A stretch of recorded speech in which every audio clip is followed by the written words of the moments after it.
Red Hood and the Outlaws #0, written by Scott Lobdell, art by Pascal Ferry and Ig Guara. This is Jason Todd's origin story. Short and sweet, literally from the moment of his birth, which is the very first panel, to the moment of his second rebirth. So we pick up in the hospital. He's being born, and he's like, oh, yeah, this was it. This is where I started, but let's go back a little bit further.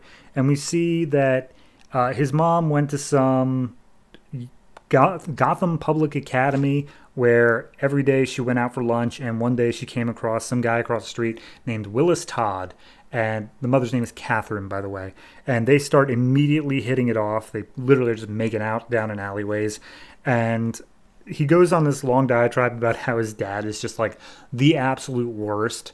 One time he ran over a dude in his car and then just ran away, and he brags about that.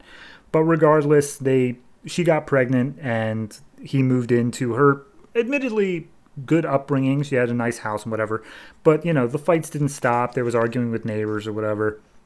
And once Jason was born, things went down south pretty fast. The dad, having to make more money, did a lot more questionable work. And the mom, in her depression, turned to alcohol and drugs. So Jason basically had to fend for himself for a lot of time. The dad was trying to teach Jason his, trade, I guess you could call it, like how to do stuff and not get caught with it. Would take him whenever he got shot in the back one time and took Jason with to the place where he got the bullet removed, which was clearly not a hospital. But finally, one night, Willis Todd went to jail based off of some sort of tip, and he never saw Jason again. He died in prison. So at that point, Jason took up the rope of defending his mom, being the man of the house. But it wasn't too long afterwards when he found that his mom OD'd and he couldn't do anything about it. So at that point, he pretty much just started living on the street. He was stealing from people constantly until one night he got beat up so bad he thought he was going to wake up in prison, but he actually woke up in Leslie Tompkins' hospital, and she was like, hey, things are going to be okay. Like, you just need someone to care about you and have love in your heart. And he responded that by stealing a bunch of prescription drugs and sneaking out. But as he was sneaking out, Batman was there, and immediately Jason got freaked, started attacking Batman out of panic. Batman started putting him against the hood of the Batmobile and putting handcuffs on him. But Leslie Tompkins came out and said, no. This kid, you're going to treat him right. Because you owe me, Batman. And Batman's like, crap, all right, fine. So at that point, because of a friend of Batman's, Jason was put into the Wayne Manor. And seemingly over the course of 2 panels here, Bruce is like, yep, I'm going to tell him that I'm Batman. And he shows him the whole Batcave and everything like that. And he's like, with proper training, I want you to become the next Robin. And he's just like, okay, I mean, I can't promise I'll be any good at it, but hey, we'll give it a shot. So they train relentlessly, and he goes out and is Robin after 6 months.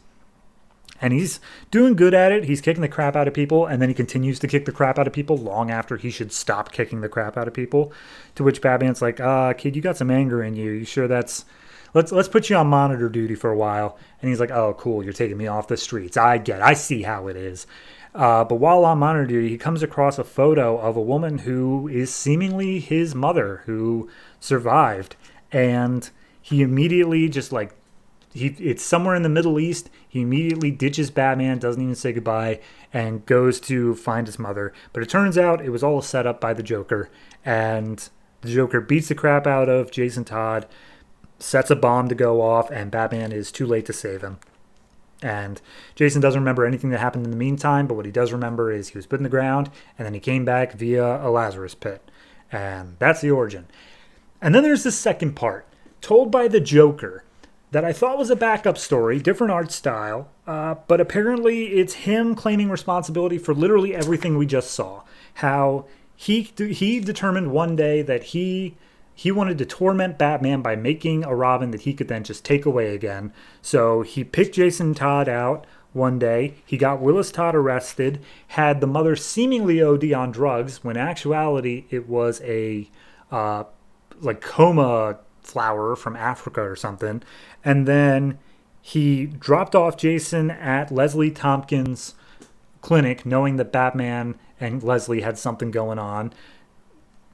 Batman made him Robin because of course he did, and then Joker killed Robin. He's like, yep, I did it. My best prank ever. But then even he didn't expect that Jason would come back via the Lazarus pits and become the new Red Hood. So I have, sure, yep, why not? I highly doubt it, but at the same point, it's an interesting concept. I think there's something there, especially as we're about to go into Death of the Family. I think it's an interesting thing that could be played with some more. I don't know. It's just weird to me that we had that whole story, and then it's not even like a backup. It's just telling the exact same story, but saying like, or maybe this is how it went. So, all in all, if we're talking about the first half of it, it's fine. Art's a little bit janky in places, but I think it gets the general feel across. It's a good backstory for Jason. It hits all the basic beats. It changes up some stuff from the established backstory. I know that much. I remember he was originally picked up by Batman for stealing the wheels off the Batmobile. Seems like that's not the case anymore. But no, it's a fine enough story. I don't really have an issue with it. It's just telling the things that have already existed via the lens of Jason's experience. So overall, I'd say issue as a whole, honestly, the Joker thing doesn't really impact it positively or negatively, but like it's just weird in its own right. So I got to give it I'll give it a 6.5. It's perfectly acceptable as a origin story for Red Hood.